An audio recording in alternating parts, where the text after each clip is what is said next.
welcome to my channel, The Snake Said to the River. Today I'm going to teach you how to hand sew gorgeous buttonholes in the medieval style. I recently hand sewed an entire medieval gown in silk, and other than just conquering my fears and starting the project, the thing that intimidated me most about sewing the gown was creating the buttonholes for the sleeves, mainly because it involved cutting into a garment that I had just worked so hard to finish. But in the end, creating the buttonholes and buttons turned out to be my very favorite part of the project.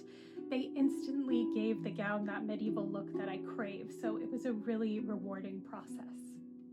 I thought it would be fun and useful to share what I learned about that here on YouTube.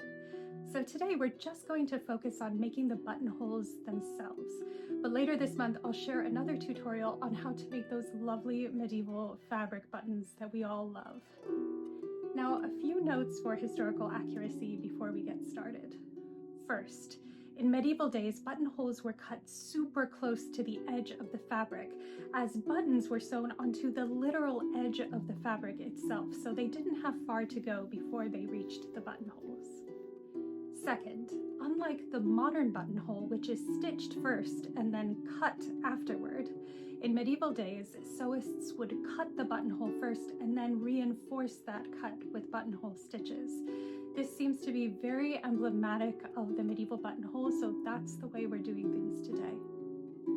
Third, medieval buttonholes were always cut at a 90-degree angle from the edge of the fabric, so they should look like little branches just sticking out of the edge of the fabric if we do it right. Fourth, a note about historically accurate materials. In medieval days, the primary materials used for both fabric and thread were linen, wool, and silk. But for today's demonstration, I'm just going to use a little leftover cotton muslin cloth that I had lying around and some cotton embroidery floss. All right, with that, let's dive in.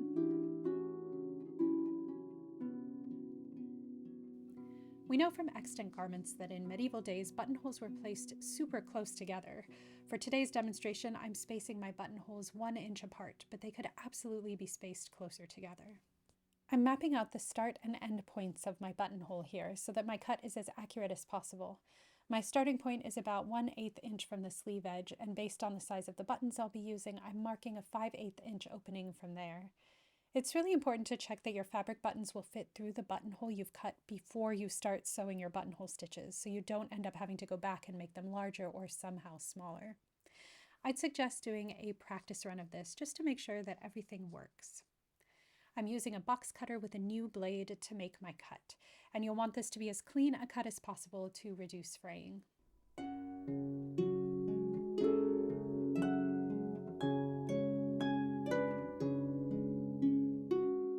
All right, we are ready to move on to the buttonhole stitch now.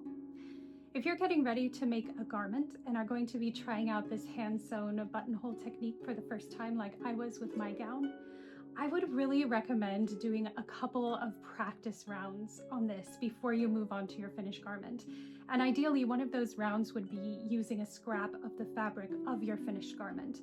That way you feel super confident when you approach your project and there aren't any surprises with the material or anything. This helped me out so much, so I thought I'd just pass that on. One more historical note for you before we dive in. There was a really amazing book called Textile and Clothing 1140 to 1450, which compiles so much amazing research about medieval clothing in the high and late Middle Ages.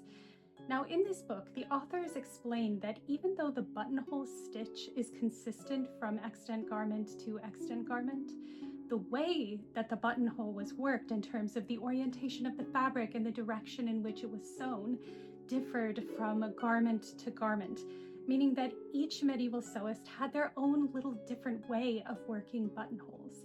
I just loved this fact so much. It just humanized the medieval sewist for me, and I just love imagining each of them having their own little tricks and ways of working every aspect of garment construction. With that said, I'm going to show you how I work the medieval buttonhole.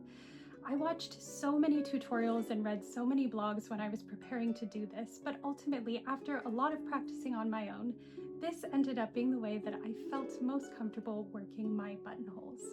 So here we go. first things first, I'm pulling 2 threads out of a length of embroidery floss and threading them onto my needle. You'll want a decent amount of length on this thread since it's really inconvenient to have to start a new thread in the middle of a buttonhole. To start, thread the needle between the 2 layers of fabric and bring the needle back out about 1/8 of an inch below one of the bottom corners of the buttonhole slit.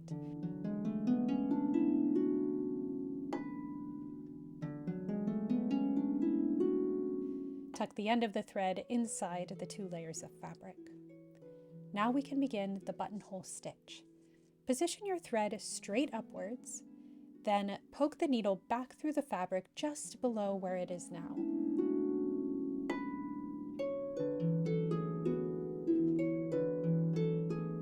Then from the back of the work, bring the needle out through the buttonhole slit. Make sure the upper part of the thread is tucked behind your needle, then slowly pull the thread taut.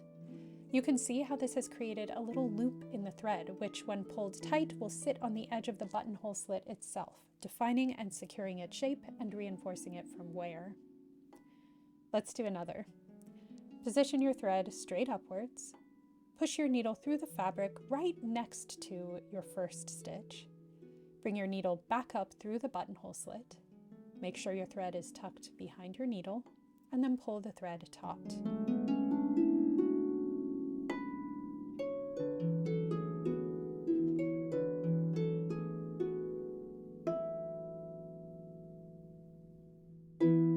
Now we just continue to perform the buttonhole stitch until the entire lower edge of the slit is lined with those little loops.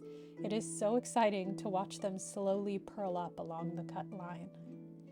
2 tips I can offer is 1, to be sure that you don't pull too tightly on the buttonhole stitch, or that will distort the opening of the buttonhole.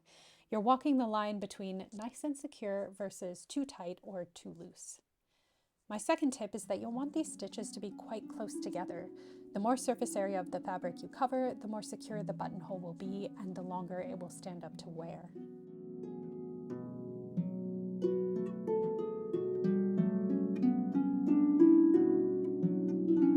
When you reach the end of the bottom of the buttonhole, simply turn the work around and begin the whole process again.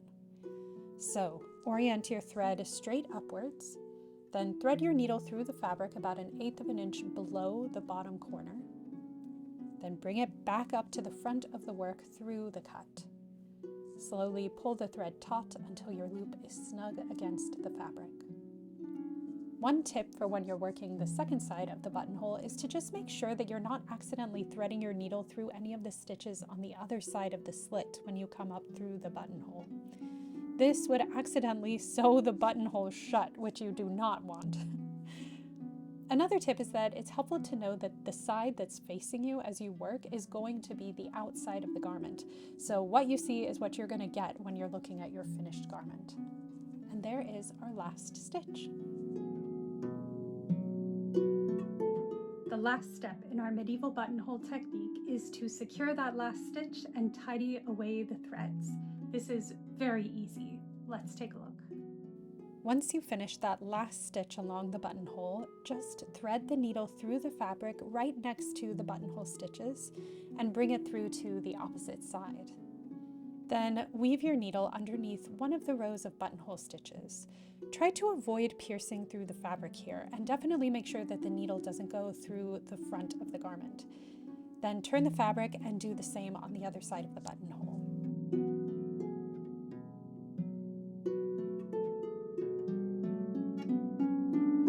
Cut the thread off exactly where it emerges, and that's our buttonhole complete.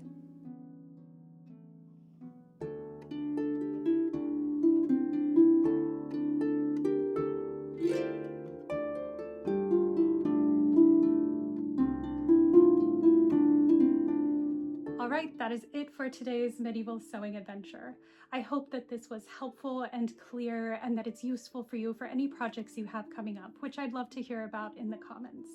Like I said, I'm going to be sharing another tutorial later this month on how to make those gorgeous medieval fabric buttons that are so emblematic of the fashion of that era, as well as how to attach them to a garment. If you'd like to see all these techniques in action, I recently shared a long episode on Patreon following my entire process for making my green silk medieval gown. I would love to see you there. Membership starts at $3 a month and will give you access to monthly episodes full of historical delights. Thank you all so much for watching, and I'll see you in my next video.